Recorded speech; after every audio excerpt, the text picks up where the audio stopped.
My family took holiday hosting for granted, until I canceled it after they excluded me from a family trip, and now they are begging. Hey everyone, figured I'd drop this here because my life feels like it was made for a Reddit post. So I, 35 male, have basically been my family's personal holiday bitch for the past 15 years. No exaggeration, every freaking holiday. Thanksgiving, Christmas, Easter, 4th of July, Labor Day, Memorial Day, all at my place. And I'm not just talking about providing the location. I'm talking about everything, the shopping, cooking, cleaning, decorating, the whole damn package. It's crazy looking back at how it all started. I was in my early 20s, just got my first decent job out of college, and managed to buy a modest house before the market went insane. Nothing fancy, just a 3-bedroom in a decent neighborhood with an open floor plan and a backyard big enough for a grill. But compared to my siblings' crappy apartments, it was a palace. My parents lived out of state, moved to Arizona for my dad's job, while my siblings were scattered across the city in various apartments after college. My brother Jason was in some shoebox studio downtown that barely fit his gaming setup, and my sister Lisa was constantly moving between roommate situations that inevitably imploded because she's, well, Lisa. Back then, I actually kinda enjoyed hosting. Made me feel like a real adult, you know? I'd get all excited about making those perfect turkeys and setting up those fancy Christmas trees. I'd spend hours on YouTube learning how to make gravy that didn't come from a packet. I even bought one of those turkey fryers that's probably caused more house fires than any other kitchen appliance. My neighbors must have thought I was insane, standing out there in the cold watching that thing like it might explode any second. Looking back, I was such a dumbass. The first few years weren't too bad, which usually meant a half-melted box of chocolates or a last-minute grocery store dessert, or a plant they grabbed from the store on their way over. Jason would bring cheap beer and drink most of it himself. Lisa would show up with some Pinterest fail appetizer that looked like something a 5-year-old made in art class. My parents would at least bring decent wine but then complain about how I stored or served it. Help with cleanup? About as common as finding a unicorn taking a dump in your backyard. I still remember one Thanksgiving when Jason actually offered to help with dishes, which meant he rinsed exactly 2 plates, put them in the dishwasher wrong, then declared that should take care of it and went back to watching football, or the time Lisa decided to organize my kitchen, which just meant moving shit around so I couldn't find anything for weeks. But whatever. I was young and had energy to burn. Plus, it felt good being the good son who kept the family together. My mom would brag to her friends about my cooking. My dad would give me that approving nod when he saw everyone having a good time. Even my siblings seemed grateful in their own half-assed ways. Little did I know I was creating a monster that would eat the next decade and a half of my holidays. Like, if I could go back in time and talk to my 22-year-old self, I'd grab him by the shoulders and be like, dude, stop now. This is a trap. But nope, I kept at it. Year after year, I'd take those Instagram-worthy photos of everyone around my table, eating my food, enjoying my hospitality. I'd post that shit online and get all those likes and comments like, your family is so lucky to have you. Meanwhile, I'd be running on 3 hours of sleep after staying up till 2 a.m. prepping everything. Each year, the expectations grew. It wasn't enough to just make a turkey. No, it had to be a brined, stuffed, perfectly golden brown turkey that would make Gordon Ramsay weep with joy. The sides multiplied too. Started with just mashed potatoes and gravy. Then suddenly, I'm expected to make 5 different vegetable dishes, 3 types of dinner rolls, and enough desserts to put a bakery out of business. And God forbid I try to change anything. The one year I suggested we do something different for Thanksgiving. Maybe order from a restaurant or do a potluck where everyone actually brings something substantial. You'd think I'd suggested we sacrifice the family pet. My mom got all quiet and disappointed. But honey, everyone looks forward to your Thanksgiving turkey. My dad just grunted and said, it's tradition now. Jason acted like I'd canceled Christmas. And Lisa started talking about how her friends' families do these amazing home-cooked spreads. So I caved, like I always did. Because saying no somehow made me the bad guy. The worst part, they'd show up exactly when the food was ready, not a minute before to help, not even to keep me company while I cooked, just magically appear right as I was putting the last dish on the table. Then they'd eat like they hadn't seen food in weeks, complain about something minor, gravy's a little lumpy this year, and then park their asses in front of the TV while I cleaned up. Sometimes I'd drop hints, man, these dishes sure are piling up, or could use an extra hand with these leftovers. They'd either not hear me over the TV or give me some BS like, we'll help in a minute, which never came. After a few years, I stopped even asking. It was just easier to do it all myself than deal with the half-assed attempts at help that usually created more work. And that's how I became the designated holiday host. Not because I was especially good at it, though I did get pretty damn good at cooking, but because no one else wanted to do it. and I was too much of a pushover to say no. So that's how the first few years went. Then things started changing, and not in a good way. Those half-assed offers to bring stuff completely disappeared. My house being holiday central became some kind of unwritten law of the universe. And the work? Holy crap, it just kept growing like some kind of monster from a sci-fi movie. Let me tell you about my family in more detail because you gotta understand what I was dealing with here. My older brother Jason thinks he's chef if he successfully microwaves a bag of popcorn without burning it. I'm dead serious. One time he called me to ask how to boil pasta. I was like, dude, it says right on the package, boil water, add pasta. He goes, yeah, but like how much water? This is a 37-year-old man with a college degree who can't figure out how to boil pasta without a freaking consultation. My sister Lisa once set off every smoke alarm in a 5-mile radius trying to boil water, not even exaggerating. She forgot she put the kettle on, went to take a shower, and the thing boiled dry and started smoking. Had to call the fire department and everything. Her excuse? I got distracted by a TikTok notification. She now lives exclusively on takeout and protein bars. And my parents? They're supervisory types, which is just a fancy way of saying they'll tell you everything you're doing wrong while their asses stay firmly planted on the couch. My dad will literally sit there with his feet up pointing at stuff saying you missed a spot while I'm vacuuming. My mom will hover behind me in the kitchen going, that's not how I do it, for literally every step of cooking a meal. So it was all on me every single time. I'd start prepping days before any holiday. My grocery list were longer than the terms and conditions nobody reads. I'd hit up like 3 different stores because I'd always forget something important, or one store wouldn't have the right brand of whatever. Then I'd spend hours chopping stuff, mixing stuff, cooking stuff. My kitchen looked like a war zone. I once dropped an entire gallon of milk and spent 45 minutes cleaning it up while the timer for my pie crust was going off. And my phone was blowing up with texts from family asking what time dinner would be ready. And where was everyone else during this mess? Chilling in the living room, watching sports, catching up, having a good time.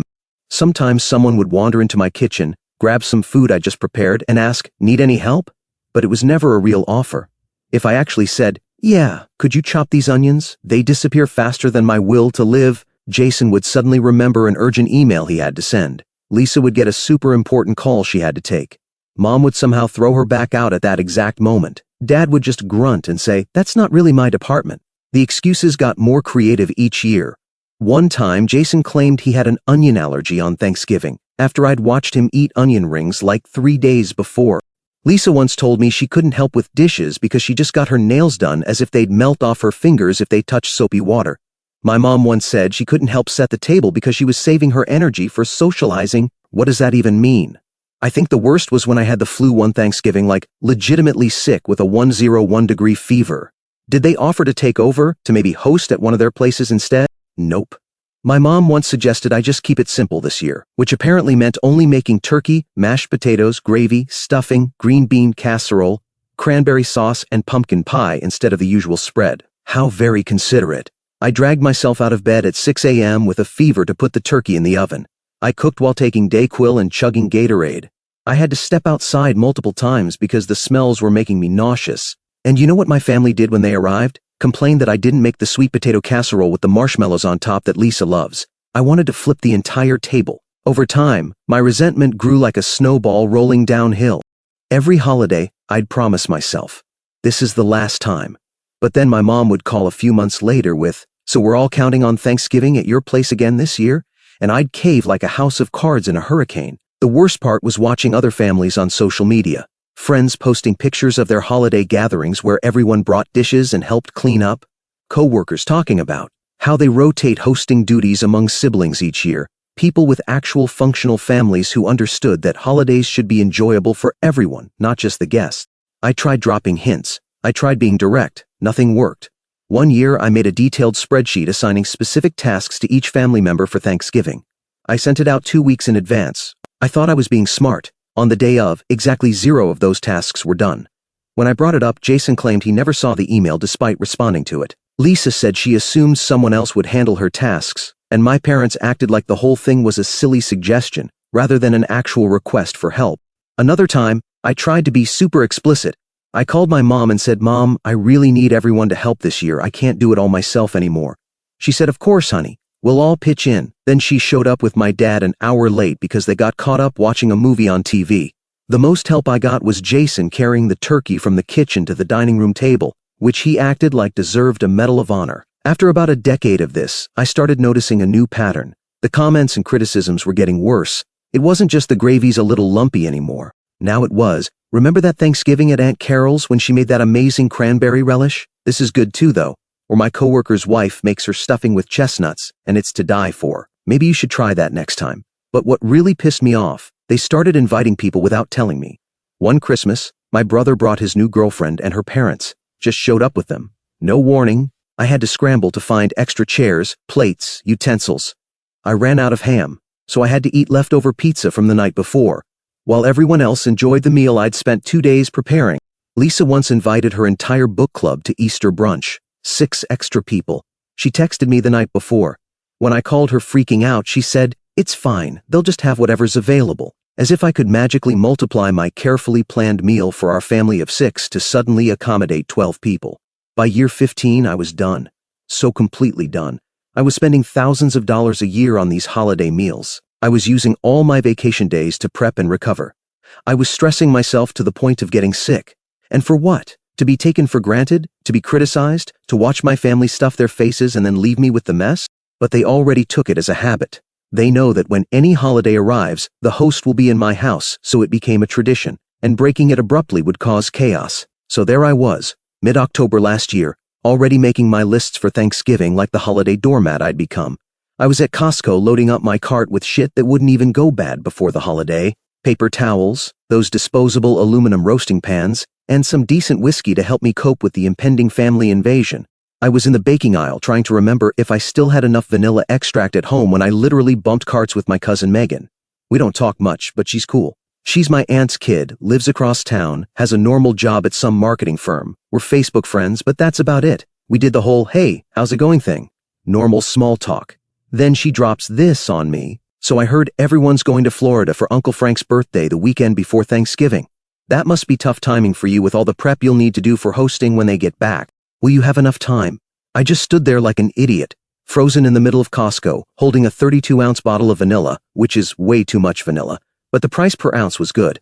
"Okay, what Florida trip?" I asked, trying not to sound as confused as I felt.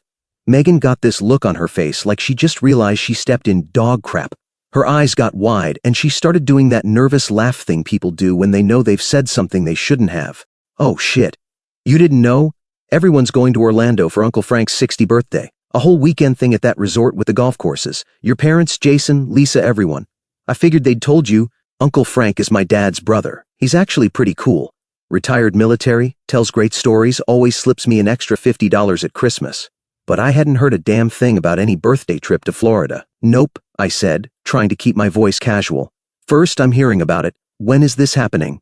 "Weekend before Thanksgiving," Megan said, looking increasingly uncomfortable. "They're flying out Friday morning and coming back Monday night.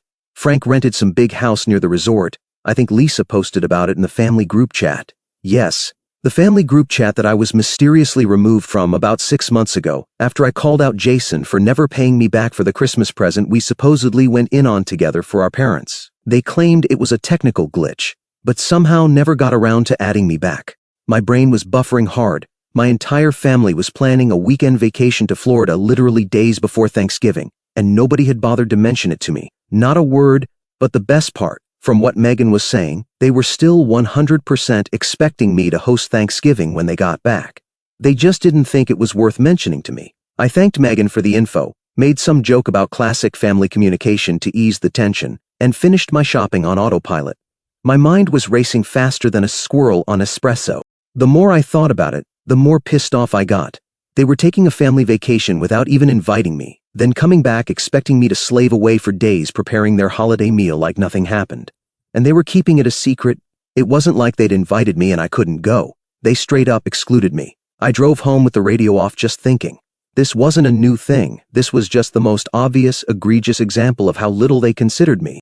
I started mentally cataloging all the other times they'd pulled similar crap, like the time they all went to a baseball game together, but didn't invite me because you're not really into sports. I played baseball for 4 years in high school, or when they had a spontaneous family dinner at my parents' favorite restaurant when they were visiting town, but somehow forgot to call me until they were already on dessert. "We tried calling, but you didn't pick up," they claimed, though my phone showed no missed calls. By the time I got home and unloaded my groceries, I'd worked up a full head of steam. Part of me wanted to call them out immediately, text the family and say, "So heard about Florida. Nice of you to include me." But another part of me, a more calculating part I didn't usually listen to, suggested a different approach. I decided to test the waters. I pulled out my phone and called Uncle Frank. "Hey kid, what's up?" he answered, sounding genuinely happy to hear from me. "Hey uncle, just wanted to say happy early birthday," I said, keeping my voice casual. "I heard about the Florida trip. Sounds like an awesome time. I wish I could have made it, but you know how it is, work and all." There was a pause on the line. "Wait, you were invited?" I kept my tone light. "Yeah, but things got crazy on my end and I had to back out. Sucks. I would have loved to celebrate with you." Uncle Frank sighed. "Man, I wish you'd told me sooner. I didn't even know you weren't coming. I just assumed you couldn't make it. Your dad made it sound like everyone was set, and I figured you were busy, like always." I clenched my jaw but forced a chuckle. "Yeah, you know how it is." Frank hesitated. "You sure you were invited? I mean, I told your dad to get the whole family together. It wouldn't have been the same without you, and there it was. They hadn't just left me out. They didn't even mention me to Frank." "Well, what matters is that you have an amazing time," I said smoothly. "You deserve it. I hope the whole trip is great." "Thanks, kid. But I gotta say, I wish I'd known. We could have made something work. You should have been there." "Yeah," I said, staring at the wall. "I should have." After we hung up, I sat in silence for a moment, phone still in my hand. My own uncle assumed I was part of the plans because that's what a normal family does, includes everyone, but not mine. They'd left me out on purpose. Any last shred of doubt I had evaporated. I wasn't imagining things. This wasn't a simple oversight. They hadn't forgotten. I had been deliberately cut out, while still expect me to host Thanksgiving like nothing happened. That's when I started to think, what if I just played along? What if I let them think everything was normal, let them enjoy their secret family vacation, and then gave them a taste of their own medicine? That night, my phone buzzed with a text from my dad. "Thanksgiving at your place as usual, right? Looking forward to it." I stared at that text for a long time. This was it. The final straw that broke the camel's back. The last nail in the holiday coffin. The point of no return. Whatever cliche you want to use, that was it for me. I looked around my kitchen, already filling up with Thanksgiving supplies, all the crap I'd accumulated over 15 years of being the family holiday bitch. It was time for a change. A big one, but I wasn't going to tip my hand. Not yet. If they could keep secrets, so could I. For the first time in 15 years, I felt a sense of power. They thought they knew exactly what I was going to do. Slave away preparing their post-vacation feast while they relaxed and recovered from their fun family trip that I wasn't invited to, but they had no idea what was actually coming. I smiled to myself as I typed my response. "Yep, Thanksgiving at my place. Can't wait to see everyone. Just make sure you're not too tired from your Florida trip." His response came quick. "Great. And how did you hear about Florida?" No apology, no explanation for why I wasn't invited, no acknowledgement that maybe, just maybe, it was weird to exclude one family member from a big trip and then expect them to host everyone days later. Just surprised that I found out about their little secret. "Ran into Megan yesterday. She mentioned it. Sounds fun. When were you gonna tell me?" 3 dots appeared, disappeared, appeared again. I could practically hear the gears turning in his head as he tried to come up with a reasonable explanation. Finally, it came together last minute. "Didn't think you'd be interested since you're always so busy." "We'll tell you all about it at Thanksgiving," I replied. "Can't wait to hear all about it. I've got some special plans for Thanksgiving this year. It's gonna be unforgettable." And it sure as hell was going to be. The next day, I started doing some research, not for Thanksgiving recipes, screw that noise, but for what I could do for myself over the holiday. I'd never actually traveled during Thanksgiving before. I was always chained to my kitchen like some kind of holiday prisoner. But what if I just left? What if I took a vacation of my own? I checked out a few different options. Hotels were expensive, flights were worse. Who knew holiday travel was so pricey? Oh, right, everyone except me. But then I found this sweet cabin rental about 3 hours away in the mountains, 4 bedrooms, hot tub, fire pit, and completely isolated. Perfect. I texted a few dudes to see if they might be interested in a Thanksgiving getaway. These are people who've heard me complain about my family's holiday BS for years and were always telling me to stand up for myself. Within an hour, 3 of them were all in. I booked the cabin on the spot, non-refundable, no going back now. For the next couple of days, I had this weird sense of calm. Like when you finally decide to quit a job you hate, and you're just serving out your 2 weeks' notice. I knew something big was coming, and for once, I was in control. Meanwhile, my family was going about their business, completely clueless. Lisa texted to ask if she could bring her new boyfriend to Thanksgiving. He's vegan, but he'll eat turkey on holidays. Sure, Lisa. Whatever you say. Jason called to ask if I was making the special stuffing he likes, which is literally just regular stuffing with extra sausage in it. The lazy ass could make it himself with minimal effort. Of course, wouldn't forget your favorite, I told him.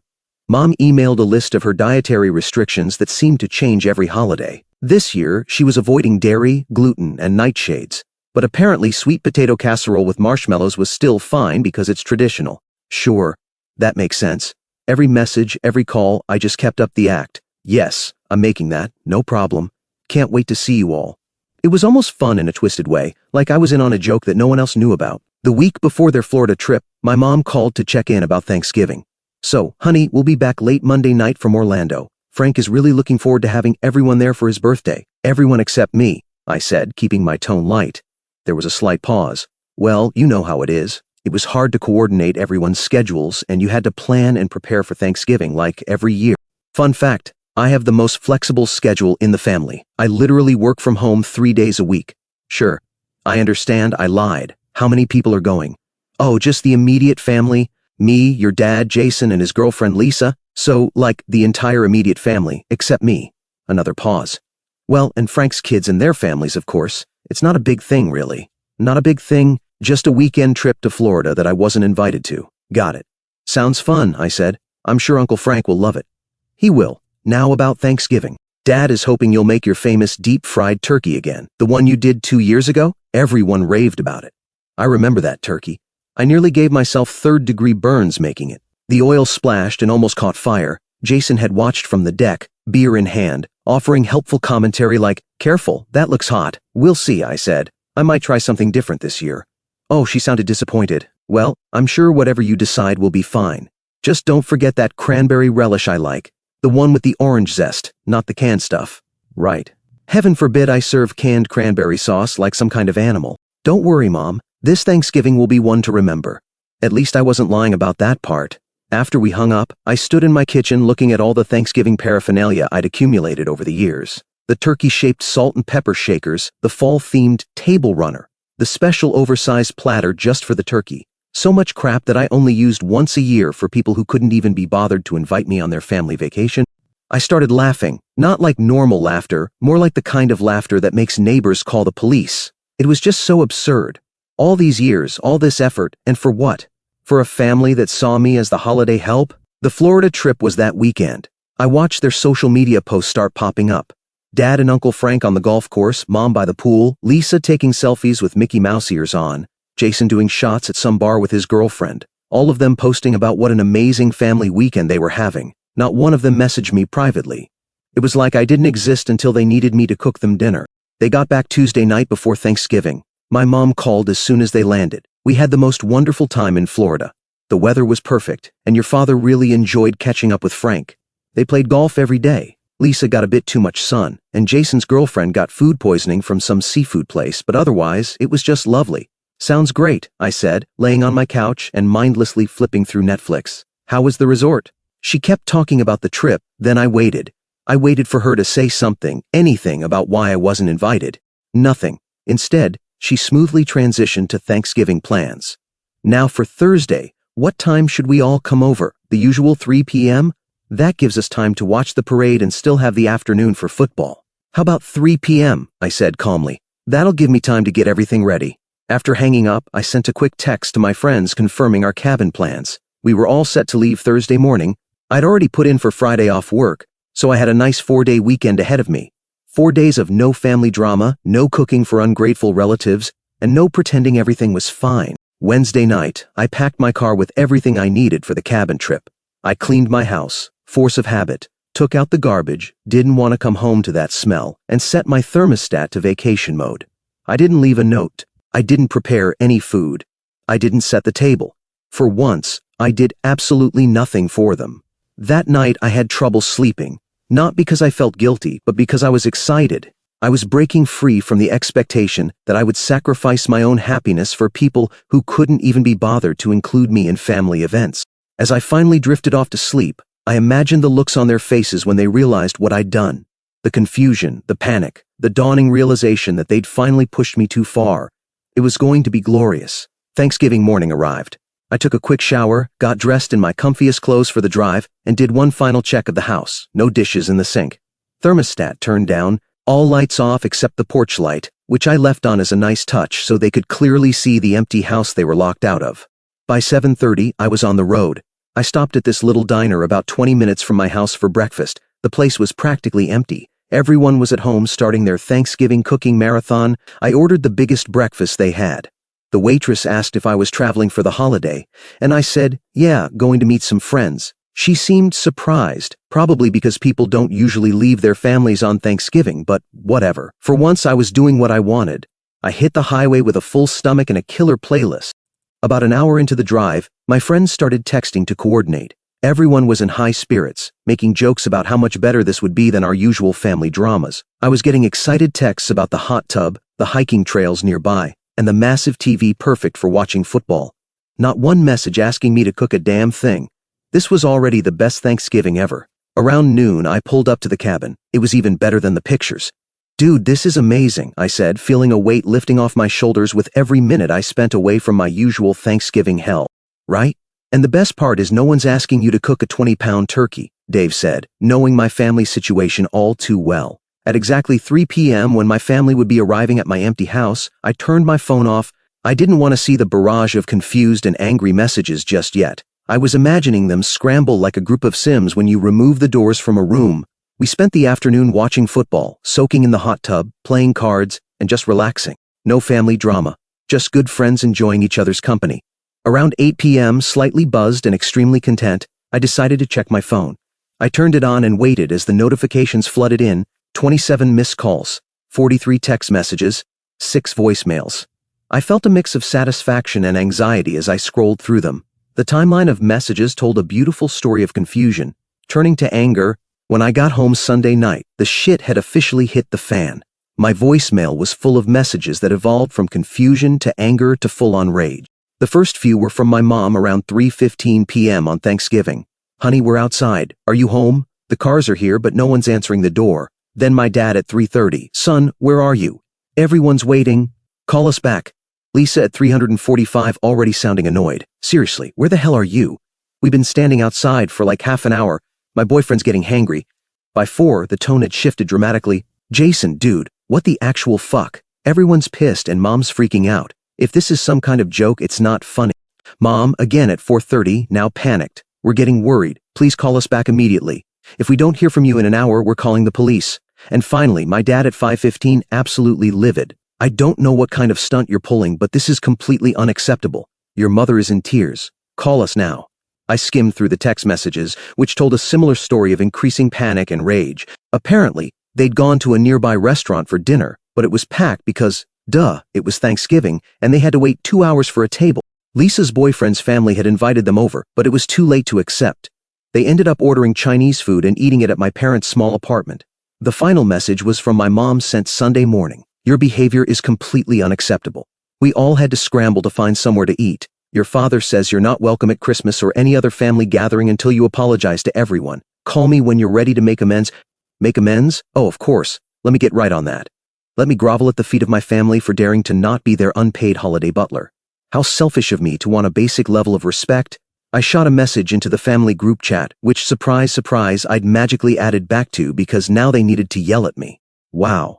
Must have been tough looking out for me like this, making sure I wasn't burdened with a family trip while keeping me free to cook and clean for you all. So thoughtful. But good news, I'm officially retiring as the family chef, maid, and event planner. If an apology is needed, I think we all know who should be giving it. But don't worry, I won't hold my breath. Best of luck figuring out future holiday plans. I'm sure you'll manage. Somehow, the responses came in fast. I barely had time to blink before they started pouring in. Lisa, we didn't invite you because you're always so busy with your hosting and never have time for anything else. Oh, right. My fault. I was so busy cooking for them every holiday that they just had to exclude me from a trip. Very logical. Mom, I'm disappointed in you. This isn't how we raised you to behave. Well, Mom, I'm disappointed in you for treating me like a holiday Roomba for 15 years. Guess we're even. Dad, until you apologize to your mother, don't bother contacting us. You know what? Noted. I stared at those messages for a long time, genuinely marveling at the level of Olympic-tier mental gymnastics happening here. My family had managed to gaslight themselves into believing that I was the villain for not happily feeding them after they cut me out of a family trip. The audacity was almost impressive, and that's when it hit me. This cycle was never going to change. They weren't going to wake up one day and say, hey, maybe we treated him like garbage. No. The only way this ended was if I ended it. So I did something I should have done years ago. I left the group chat, blocked their numbers, poured myself a drink, and just like that, I was done. Done being the family workhorse. Done bending over backward for people who wouldn't lift a damn finger for me.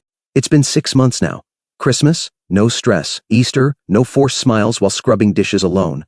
My holidays are mine for the first time in my adult life. I decorate my house the way I want. Cook food I actually like. Turns out I hate turkey, but love ham, and spend my time with people who actually value me.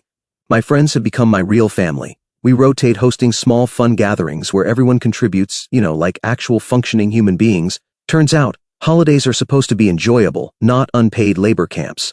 Last month, Uncle Frank called me. Hey kiddo, how have you been? He asked. There's a big family reunion planned for the summer. You gonna be there? Probably not, I told him. Can't say I blame you after what they pulled, he said, surprising me. I know exactly what happened. You do? I asked. Yeah, Megan told me everything. How they didn't invite you to Florida, then expected you to host Thanksgiving like nothing happened, then acted shocked when you weren't there waiting for them with a damn turkey. I laughed. So, at least someone got the real story? Oh, I got it all right, and I called your dad out on it too.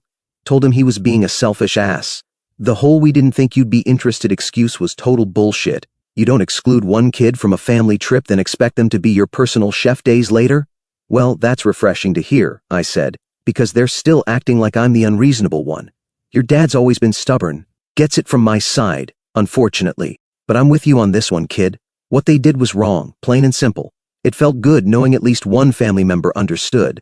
Too bad it wasn't any of the ones who actually owed me an apology. I sometimes wonder if I went to nuclear. I mean, they're still my family, right? But my girlfriend, yeah, I met someone amazing during all this drama, thinks I did the right thing. She says I should have stood up for myself years ago. My friends all agree. They saw how stressed I was every holiday season and how my family never appreciated it. So as far as I'm concerned, the ball's in their court. If they ever pull their heads out of their asses and offer a real apology, maybe we can build something better. Until then, I'll be over here enjoying my stress-free holidays, eating food I actually want, and never lifting a damn finger for people who wouldn't do the same for me. Annie, you know what? Best decision I ever made. So Reddit, am I the asshole for going no contact with my family after they excluded me from a vacation, but still expected me to host Thanksgiving?